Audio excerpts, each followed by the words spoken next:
এবার ধান গাড়ছিলাম না কি গাড়ছিলাম, ধান না পুরা গেছে বেলার দূরে শালার ধান গেলে তো এবার মাথা নষ্ট, খামু কি, মাথা তো গরম হয়েছে গা করি।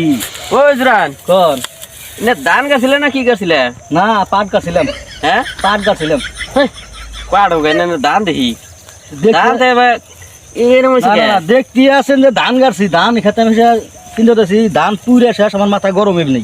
আর না সেরকম যে ধান গাছছিল নাকি, ধান নাকি দেখতে আছেন ধান, আমার খুঁজতে নেবো ধান গাছছিল নাকি, হুস করে মানে তুমি কই 1 লাখ লাখ কি জানি কইবেন না যাও সেজন্য হচ্ছে সেটা তো বুঝেছি ধান পুরে শেষ, ধান আবার খামু কি সেই টেনশনে আবার ভালো হইতেছে না। বেল আড়ে না ধানের হারে এসে চিট করে হরে যে ধান গাছছিল, বেল আড়ে না ধানের পুটকে হুদে হুগে গেছে গা ধান গাছছিলাম কেসকে এবার, ধান গাছি তো আর তো দুঃখ বলি খেতে তো যাই না চিট করে হরেন ধান দেখেন গা, হ্যাঁ তেইশ মারা গেছে আমার তার মানে দাদা। এরকম হয়েছে হ্যাঁ সবই রে এবার হ্যাঁ তেইশ মারা গেছে, চিট করে হরো খেতে দেখো গা জানতে পাঠাকি ও নি দেখি আমি খেতে যাইছে তাহলে খেতে গেলাম তাহলে গা দেখেন গা চিট করে বাড়াবো না